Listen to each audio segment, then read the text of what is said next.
I'm told mornings are healthy. That's how you become successful. YouTube video after YouTube video, influencer after influencer. They tell me how to be successful, but what does that mean?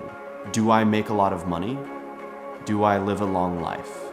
Do I travel more? Do I spend more time with loved ones?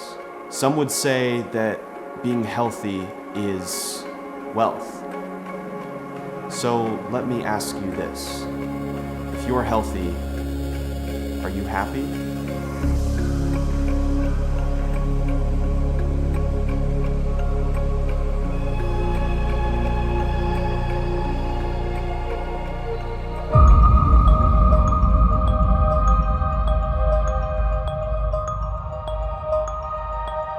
So I'm a couple days late on uploading the video that I was in the middle of working on because of an issue, and I'm just gonna show you. Many in Central Texas dealing with damage to their cars and homes as a result of this ice event. I intend to issue a disaster declaration today. Trying to reconnect Austin's broken electrical power grid.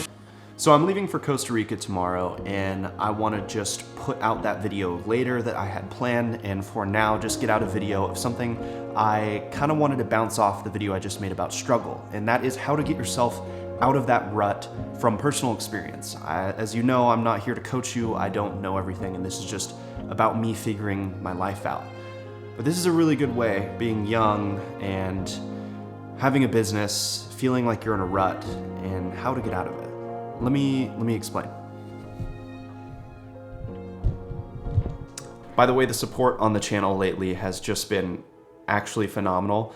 I didn't know what to post with these videos, so I just kind of started talking about things I'm dealing with so I can look back at them in the future when I want to know like how I became the person I am today. So seeing the support on these videos and in a couple months of just getting to almost 350 subscribers is actually insane, and I really appreciate all of the support, so thanks. So I'm going to talk about one of the biggest issues, and not only business owners, but even in your own personal life, if you have a 9-to-5, whatever job you do, especially if you work from home, it gets really, really hard to be self-disciplined. And bouncing off of last video is talking about struggle, and I think that's all beneficial, but like, how do you actually get the momentum to be able to start doing the things that you want to do? Because you'll find yourself in a rut and you'll stay in bed longer, you'll sit down longer, you'll be on social media longer, and there are all these distractions and things that stop you from doing what you want to do. If you're not aware, I own my own business and I make videos for people, and being in that position, I make my own schedule. I have to be self-disciplined, I have to get up on time, I have to do what I need to do, and I struggle constantly with that. It's not something that once you get to a certain point and once you start making a bunch of money that will go away and you'll just constantly be motivated. That is not how it works. I really wanted to just take a second and talk about like what I did to navigate outside of that rut that people that work from home have. And let me tell you, making a lot of money does not solve the issue, because I thought it would. A couple months ago, I made more money in 1 month than I ever thought I would. And I thought that would fix my motivation. And although it does give you a little bit of potential energy and you really do feel better, it's not gonna help you every day, and it only lasts for a certain amount of time. Like once you realize the money that you make, at least in my case, like that became the new normal. And I was like, okay, now I gotta do that every month. And it's not going to be like that, and your motivation is not just going to be like a constant up and up and an exponential growth. That's just not how it works. You need to get unmotivated sometimes, and you really do need to feel like shit sometimes, because it helps reset that internal temperature. And although you have those goals, you know that you can make that much money in a month.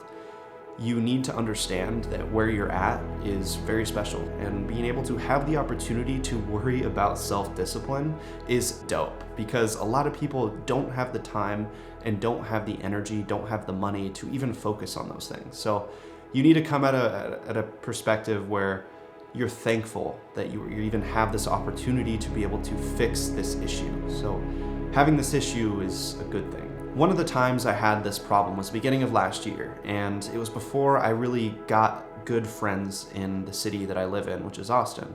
I didn't really have any friends, and I didn't have like a structure around me. It was kind of just me winging it and not knowing what I was doing. And what single-handedly got me out of the rut was when I realized that If you want motivation, you gotta create momentum. I knew I needed to go somewhere else other than home to work, because sometimes I work from home. My office is here, and just this last week I was getting pretty unmotivated, so I went to a coffee shop and it just fixed my motivation like that, and I still feel like I'm on fire. Anything to create the momentum, but just keep in your mind, you just have to do.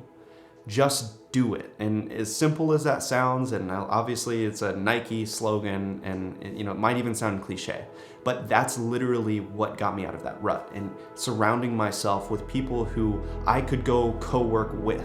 And at the time I was going to a WeWork, and I found a bunch of people that took me in, and we would all work together. Just because they were around, it created this environment of grind. And I do want to touch on something I said a little earlier, is that you need to be reset at times, and that kind of goes with being sad. And a lot of people understand, I get a lot of questions on how I'm happy. I genuinely am a happy dude a lot of the time, and it's not the case. I'm not always happy. I'm just always know that sadness is a part of being happy, and that is it's a roller coaster, and your emotions are never going to be just happy all the time. That it literally would not make sense. And if you were happy all the time, honestly, that would kind of suck, because you need to be sad sometimes. You need to be feeling like shit, because you need that internal temperature reset. And I feel like it's just really important. So whenever I get sad, I feel a little down, I'll still go to the gym, I'll do my thing, and I know that this is one step closer to being happy again, and feeling that it's almost like a dance. And that's just what I keep in mind when I feel down and I feel like I'm in a rut. So those two things, catching momentum, resetting your internal temperature, and remembering that all of this is a story. And there are a lot of entrepreneurs out there that are 19 and younger that are already doing it. And you might feel a little behind because of social media, but don't, because that's literally the biggest lie ever, is that there's no timetable. You need to do what you need to do, and you'll get it done when you'll get it done. And however old you are, it really doesn't matter. That is just pretty much sums up all the thoughts that I've had. I know this video isn't crazy, and I didn't really get to go out of my house a lot, but that's just something that I really wanted to leave behind before I go to Costa Rica tomorrow. And I will finish that video that I had in mind probably next week or the week after, and deliver that to you guys. But I just wanted to get these words out, because this is something that recently I've been struggling with, is disrupting my pattern and trying to find different ways to keep myself engaged. So yeah, thank you for listening to this whole rant. I think it's just super important, and I hope one day I can look back on this and kind of figure out why I did what I did. So thanks for watching.